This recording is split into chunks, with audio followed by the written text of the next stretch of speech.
आज हम शुरू करने जा रहे हैं चैप्टर नंबर 12 जिसका नाम है ध्वनि। तो चलिए इसे शुरू करते हैं। देखिए बच्चों, वैसे तो क्या है कि जो ध्वनि चैप्टर जो है इसके बारे में आपने कक्षा 8 के अंदर भी आपने अध्ययन किया है और ध्वनि के जो सामान्य गुणधर्म जो है उनके बारे में आपने कक्षा 8 में भी अध्ययन किया होगा। अब हम यहाँ पर जो ध्वनि के बारे में कुछ अन्य जो है एडवांस जो चीजें जो है उसके बारे में हम कुछ यहाँ अध्ययन करेंगे। तो सबसे पहले जो है ध्वनि का उत्पादन। ध्वनि का उत्पादन जो है या ध्वनि का जन्म जो है वो कैसे होता है। तो ध्वनि का उत्पादन जैसा कि हमने कक्षा 8 में भी पढ़ा है कि कोई वस्तु जब कंपन करती है तो ध्वनि उत्पन्न होती है। तो ध्वनि उत्पन्न होने का क्या कारण होता है? सबसे बड़ा कंपन। तो कंपमान वस्तुएं जो है वो हमेशा ध्वनि का उत्पादन करती हैं। और मनुष्य जो ध्वनि निकालता है या जो बोलता है वो कैसे संभव हो पाती है? वो हो पाती है उसके कंठों के द्वारा। जो कंठ जो होते हैं उनके अंदर क्या होता है कि कुछ तंतु होते हैं, खींचे हुए तंतु, जिनसे वायु जो प्रवेश करती है तो मनुष्य के कंठों द्वारा ध्वनि का उत्पादन होता है। यही यहाँ बताया गया है कि हम वस्तु को कंपमान करते हैं और ध्वनि उत्पन्न करते हैं। कंपन का अर्थ होता है किसी वस्तु का तेजी से बार बार इधर उधर गति करना कंपन कहलाता है। मनुष्य में वाक ध्वनि उसके वाक तंतुओं के कंपित होने के कारण उत्पन्न होती है। आगे देखते हैं ध्वनि का संचरण या ध्वनि का परिवहन जो है वो किस प्रकार से होता है। देखिए बच्चों, जो ध्वनि का जो संचरण या ध्वनि का परिवहन जो होता है उसके लिए किसी माध्यम की आवश्यकता होती है। और वो माध्यम जो है वो ठोस भी हो सकता है, वो द्रव भी हो सकता है और वो गैस भी हो सकता है। लेकिन जो निर्वात जो होता है उसमें किसी प्रकार का कोई माध्यम नहीं होता। तो निर्वात में किसी प्रकार का माध्यम नहीं होता तो वहां ध्वनि का जो संचरण जो है वो संभव नहीं हो पाता। तो ध्वनि के संचरण के लिए हमें किसी न किसी माध्यम की आवश्यकता होती है। और वो माध्यम जो है वो ठोस भी हो सकता है, वो द्रव भी हो सकता है और वो गैस भी हो सकता है। तो देखिए, ध्वनि कंपन करती हुई वस्तुओं द्वारा उत्पन्न होती है। द्रव्य या पदार्थ जिससे होकर ध्वनि संचरित होती है माध्यम कहलाता है। यह ठोस, द्रव या गैस हो सकता है। स्रोत से उत्पन्न होकर ध्वनि सुनने वाले तक किसी माध्यम से होकर पहुंचती है। जब कोई वस्तु कंपन करती है तो यह अपने चारों ओर विद्यमान माध्यम के कणों को कंपमान कर देती है। यह कंपमान कण वस्तु से हमारे कानों तक स्वयं गति कर नहीं पहुंचते। सबसे पहले कंपमान वस्तु के संपर्क में रहने वाले माध्यम के कण अपने संतुलित अवस्था से विस्थापित होते हैं। यह अपने समीप के कणों पर एक बल लगाते हैं जिसके फलस्वरूप निकटवर्ती कण अपनी विरामावस्था से विस्थापित हो जाते हैं। निकटवर्ती कणों को विस्थापित करने के पश्चात आरंभिक कण अपनी मूल अवस्था में वापस लौट आते हैं। माध्यम में यह प्रक्रिया तब तक चलती रहती है जब तक कि ध्वनि आपके कानों तक नहीं पहुंच पाती। तो ये पूरी प्रक्रिया होती है। इसको मैं आपको फिर से समझा देता हूं कि प्रक्रिया में इसमें क्या होता है कि पहली बात तो ध्वनि के संचरण के लिए किसी माध्यम की आवश्यकता होगी। वो माध्यम जो है वो ठोस भी हो सकता है, वो द्रव भी हो सकता है और वो गैस भी हो सकता है। अब हमें जो ध्वनि को सुनाई देती है एक जगह से दूसरी जगह तक, तो वो ध्वनि जो है हमारे कानों तक कैसे पहुंचती है? क्या होता है कि कोई कंपन जब होगी तो एक जगह से जब ध्वनि उत्पन्न होती है तब क्या करती है, तो उसके पास के जो भी कण जो होते हैं उन्हें वो क्या कर देती है, उसके पास के जो भी कण उपस्थित होंगे गैस के अंदर, उन गैस के कणों को वो कंपन जो है वो क्या करती है, उनको अपनी जगह से विस्थापित कर देती है। जिससे क्या होता है कि वो कण आपस में वहां से अपनी जगह से विस्थापित होंगे और वो क्या काम करेंगे कि उनके पास जो दूसरे कण होंगे उनको आगे विस्थापित करेंगे और वो कण जो है वो आगे फिर से दूसरे कणों को विस्थापित करेंगे। तो इस प्रकार से जो है ये स्थिति लगातार बनी रहती है और अंत में जो है इन्हीं गैस के कंपनों के कारण लगातार जो है हमारे कानों तक जो ध्वनि पहुंचती है। तो इस प्रकार से ध्वनि का संचरण होता है। आगे देखते हैं, ध्वनि तरंगे अनुदैर्ध्य होती हैं। देखिए बच्चों, तो तरंगे जो होती हैं वो दो प्रकार की होती हैं मुख्य रूप से। एक तो होती हैं अनुदैर्ध्य तरंगे और एक होती हैं अनुप्रस्थ तरंगे। अनुदैर्ध्य तरंगे कौन सी होती है? अनुदैर्ध्य तरंगे होती हैं जब हम क्या करें, किसी प्रकार का जो विस्थापन जो है जिस दिशा में हम करते हैं और जो तरंग जो है वो भी उसी दिशा में जब गति करती है तो उसे हम कहते हैं अनुदैर्ध्य तरंग। यहां भी सेम यही बात हुई है ध्वनि के अंदर भी। जैसा कि मैंने अभी ध्वनि के संचरण में आपको बताया कि क्या होता है कि जब हम कहीं बोलते हैं तो एक जगह के कण अपनी जगह से विस्थापित होते हैं, जिससे वो क्या करते हैं कि दूसरी जगह के जो कण जो होंगे उन पर एक बल लगाते हैं और उन्हें क्या काम करते हैं, उसी गति की दिशा में उन्हें आगे बढ़ाते चले जाते हैं। और इस प्रकार एक जगह के कण दूसरी जगह के कणों को विस्थापित करेंगे और ये दूसरी जगह वाले कण जो हैं फिर ये आगे के कणों को विस्थापित करेंगे, ये आगे के कण फिर से आगे के कणों को विस्थापित करेंगे। इस प्रकार से जो ये संचरण जो है लगातार बना रहता है। इसमें क्या हो रहा है, जिस प्रकार से कंपन हो रहा है उसी दिशा के अंदर जो है लगातार गति हो रही है। तो इस प्रकार की जो गति होती है इसको हम क्या बोलते हैं, अनुदैर्ध्य तरंग। तो ध्वनि जो होती है वो कैसी तरंगे होती हैं, वो अनुदैर्ध्य तरंगे होती हैं। इसमें देखते हैं जैसे तरंगों में माध्यम के कणों का विस्थापन विक्षोभ के संचरण की दिशा के समांतर होता है, अर्थात उसी की दिशा में होता है। कण एक स्थान से दूसरे स्थान तक गति नहीं करते लेकिन अपनी विराम अवस्था से आगे पीछे दोलन करते हैं। ठीक इसी प्रकार ध्वनि तरंगे संचरित होती हैं, अतः ध्वनि तरंगे अनुदैर्ध्य तरंग है। एक और इसमें घटना बताई गई है, जैसे क्या होता है कि जैसे मैंने आपको बताया कि संचरण के अंदर एक जगह के कण जो हैं वो दूसरी जगह के कणों के ऊपर एक बल लगाएंगे और उन्हें अपनी जगह से विस्थापित करेंगे। जब क्या होगा कि एक जगह के कण जब एक अपनी जगह से दोलन जब करेंगे तो दोलन करने के बाद में पुनः वो अपनी वापस विराम अवस्था में आ जाएंगे, लेकिन जैसे ही जब उन्होंने दोलन किया तब उस समय वो क्या करते हैं, दूसरी जगह के जो कण जो होते हैं उन्हें विस्थापित कर देते हैं और वो भी क्या होंगे, वापस अपनी विराम अवस्था में वापस आ जाते हैं। तो इस प्रकार क्या होता है कि अपनी जगह से दोलन करते समय आगे के कणों को वो क्या कर देते हैं, विस्थापित कर देते हैं और स्वयं जो है वापस जो है वो किस में आ जाते हैं, अपनी विराम अवस्था में आ जाते हैं। तो इस प्रकार जो ध्वनि जो होती है उसकी तरंगे कैसी होती हैं, अनुदैर्ध्य तरंगे। आगे ध्वनि तरंग के अभिलक्षण, इसके मुख्य रूप से आपको 3 अभिलक्षण यहां बताए गए हैं, आवर्ती, आयाम और वेग। इनके बारे में मैं आपको एक चित्र द्वारा समझा देता हूं। जैसे मान लीजिए कि ये एक तरंग है, ये जैसे एक तरंग है, इसके अंदर कुछ आपको चीजें पता होनी चाहिए कि जो तरंग जो है वो तरंग जितना मैक्सिमम जितनी विस्थापित जो होती है, जितना मैक्सिमम वो विस्थापन करती है अपनी मध्य अवस्था से, उसे हम बोलते हैं उसका आयाम। उसे हम क्या बोलते हैं, उसका आयाम। और एक तरंग जो है वो जितनी दूरी तय करती है अनुदैर्ध्य रूप से, उसे हम बोलते हैं तरंग दैर्ध्य। उसे हम क्या बोलते हैं, तरंग दैर्ध्य। इसके अलावा प्रति सेकंड, जैसे ये पूरी जो है इसे हम बोलेंगे एक तरंग। इस प्रकार एक सेकंड के अंदर ऐसी कितनी तरंगे निकलती हैं उसे हम बोलते हैं तरंग की आवृत्ति। उसे हम क्या बोलते हैं, तरंग की आवृत्ति। और इसके अलावा सुनना ध्यान से, एक तरंग को निकलने में जितना समय जो लगता है उसे हम कहते हैं तरंग का आवर्तकाल। मैं फिर से बोलता हूं आपको, आवृत्ति और आवर्तकाल क्या है। एक सेकंड में कुल जितनी तरंगे निकलती हैं उसे हम कहते हैं क्या, आवृत्ति। और इसके अलावा एक तरंग निकलने में जितना समय जो लगता है उसे हम कहते हैं उस तरंग का आवर्तकाल। और आवर्ती और आवर्तकाल में एक संबंध पाया जाता है। जैसे मैं आवर्तकाल को यदि मैं टी से दर्शाऊं और आवृत्ति को यदि मैं म्यू से दर्शाऊं इस प्रकार से, तो इन दोनों में एक संबंध होता है आवर्ती और आवर्तकाल में। आवर्तकाल जो होता है वो आवर्ती के 1 आवर्तकाल जो होता है वो बराबर होता है 1 आवर्ती। तो ये संबंध जो है उसे आप याद रखेंगे कि आवर्तकाल जो होता है वो बराबर होता है 1 आवर्ती। या मैं इसको ऐसे भी लिख सकता हूं कि जो आवर्ती जो होती है वो बराबर होती है 1 आवर्तकाल के बराबर। अब हम जैसे वेग की यदि गणना करें कि ध्वनि का जो वेग जो है वो कितना होगा, तो हम जानते हैं कि जो वेग जो होता है वो कितना किसके बराबर होता है, वेग बराबर होता है दूरी बटा समय के बराबर। वेग क्या होता है, दूरी बटा समय के बराबर। तो यदि मैं यहां देखता हूं कि एक तरंग की दूरी कुल कितनी है, तरंग दैर्ध्य के बराबर, और तरंग दैर्ध्य को यदि मैं लैम्डा निशान से यदि मैं दर्शाता हूं तो दूरी जो है वो कितनी है, लैम्डा। और जो समय जो लगा है एक तरंग के लिए तो वो कितना लगा है, आवर्तकाल के बराबर अर्थात टी के बराबर। तो वेग जो है वो कितना हो जाता है, लैम्डा बटे टी अर्थात तरंग दैर्ध्य बटे आवर्तकाल। और हम जानते हैं कि 1/t जो होता है वो किसके बराबर होता है, वो आवर्ती के बराबर होता है। तो मैं इसको ये भी लिख सकता हूं लैम्डा इंटू म्यू, अर्थात तरंग दैर्ध्य और आवर्ती का जो गुणनफल जो होता है वो हमें क्या प्रदान करता है, तरंग का वेग। तो इस प्रकार से हम ध्वनि तरंग के विभिन्न अभिलक्षण जो हैं उनको प्राप्त कर सकते हैं।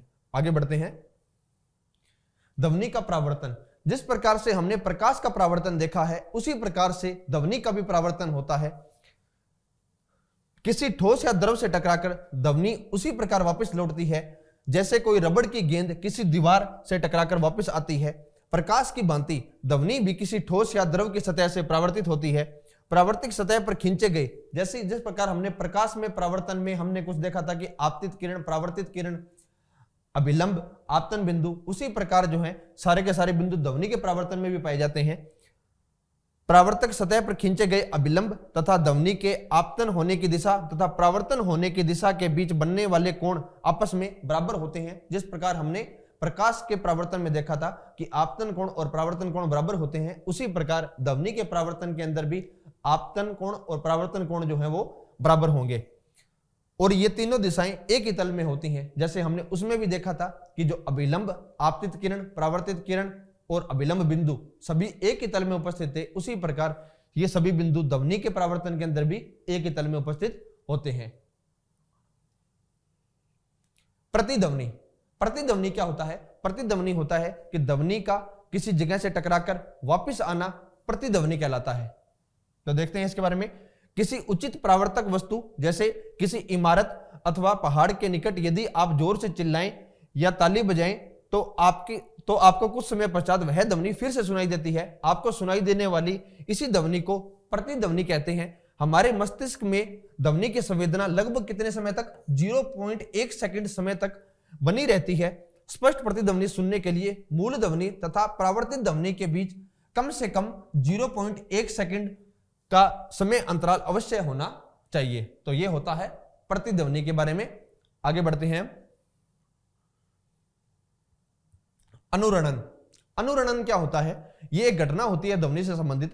जब क्या होता है कि कोई सभागार, हॉल वगैरह जो होते हैं उनके अंदर क्या होता है कि कई बार हम सुनते हैं कि जो ध्वनि जो है वो लगातार बारंबार किसी दीवार से यदि टकराती रहती है तो बहुत लंबे समय तक वो ध्वनि जो है वो उस सभागार, हॉल के अंदर या उस कमरे के अंदर लगातार कुछ समय तक ध्वनि बनी रहती है।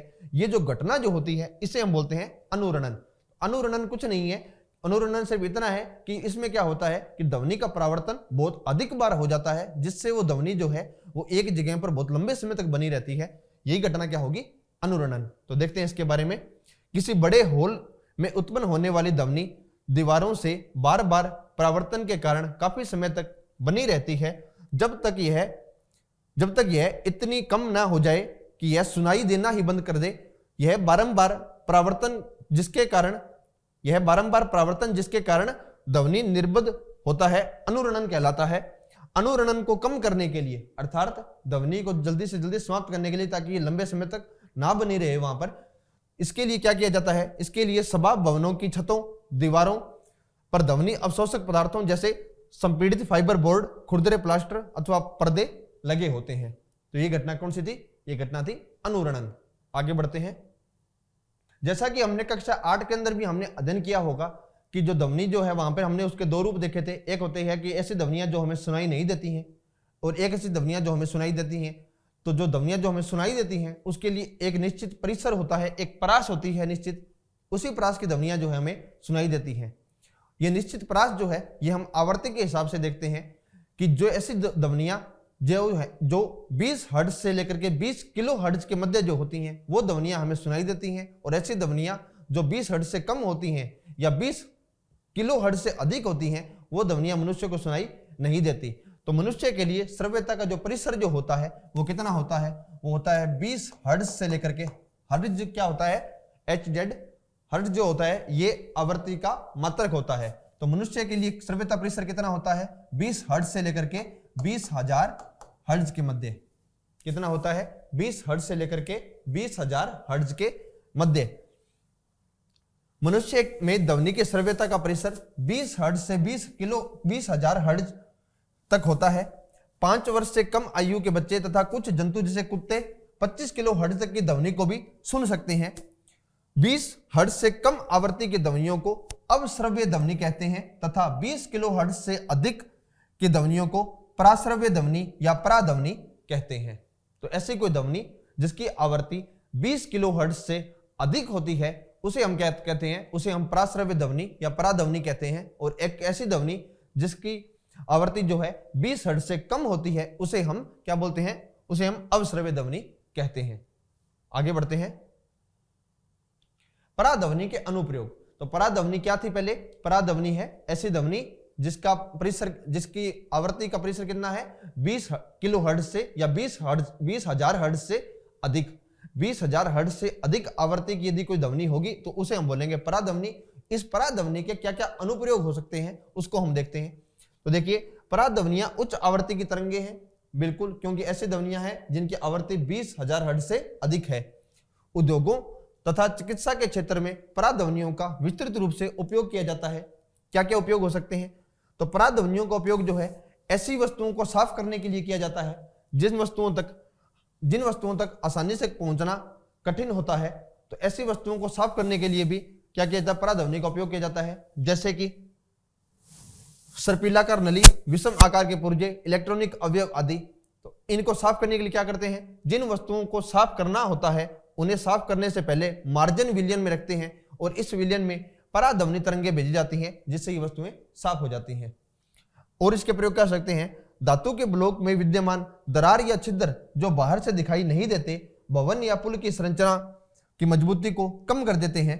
पराध्वनि तरंगें धातु के ब्लॉक से गुजारी जाती हैं और प्रेक्षित तरंगों का पता लगाने के लिए संसूचकों का उपयोग किया जाता है। यदि थोड़ा सा भी दोष होता है तो पराध्वनि तरंगें परिवर्तित हो जाती हैं और दोष की स्थिति को दर्शाती हैं। तो इस प्रकार किसी छिद्र का पता लगाने के लिए कि यदि कोई जैसे कोई पुल वगैरह जो बने हुए हैं उसमें किसी प्रकार का कोई क्रैक तो नहीं है, इसको पता लगाने के लिए हम पराश्रव्य ध्वनि का प्रयोग कर सकते हैं। एक हमने ऊपर देखा कि ऐसे कोई पदार्थ जिनको हम आसानी से साफ नहीं कर पाते हैं तो उनको साफ करने के लिए हम पराध्वनि तरंगों का प्रयोग कर सकते हैं। इसके अलावा कुछ और उपयोग देखते हैं हम। एक बताया गया है जैसे चिकित्सा क्षेत्र का एक बहुत महत्वपूर्ण उपयोग है पराध्वनि तरंगों का, कि पराध्वनि तरंगों को हृदय के विभिन्न भागों से परावर्तित कराकर हृदय का प्रतिबिंब बनाया जाता है। इस तकनीक को इकोकार्डियोग्राफी या ईसीजी कहा जाता है। इसके अलावा अन्य एक और प्रयोग बताया गया है कि पराध्वनि का उपयोग गुर्दे की पथरी को बारीक कणों में तोड़ने के लिए भी किया जाता है। यह कण बाद में मूत्र के साथ बाहर निकल जाते हैं। इसके अलावा जो पराध्वनि है उसका एक और उपयोग बताया गया है सोनार के माध्यम से। तो हम जानते हैं पहले कि सोनार जो है वो होता क्या है। तो सोनार की फुल फॉर्म जो होती है SONAR, सोनार की फुल फॉर्म होती है साउंड नेविगेशन एंड रेंजिंग। ये होती है सोनार की फुल फॉर्म। सोनार एक ऐसी युक्ति है जिसमें जल में स्थित पिंडों की दूरी, दिशा तथा चाल को मापने के लिए पराध्वनि तरंगों का उपयोग किया जाता है। अर्थात क्या होता है कि जैसे जल के अंदर जो पनडुब्बियां वगैरह जो चलती हैं उनके अंदर ये सोनार सिस्टम लगा रहता है। तो ये सोनार सिस्टम क्या काम करते हैं कि एक स्थान से अपने लगातार पराश्रव्य तरंगों को लगातार भेजते रहते हैं, जिससे क्या होता है कि ये पराश्रव्य तरंगें आगे किसी वस्तु से, यदि आगे कोई वस्तु है तो उससे टकरा करके वापस आ जाती हैं, जिससे हमें पता लग जाता है कि आगे कोई वस्तु है।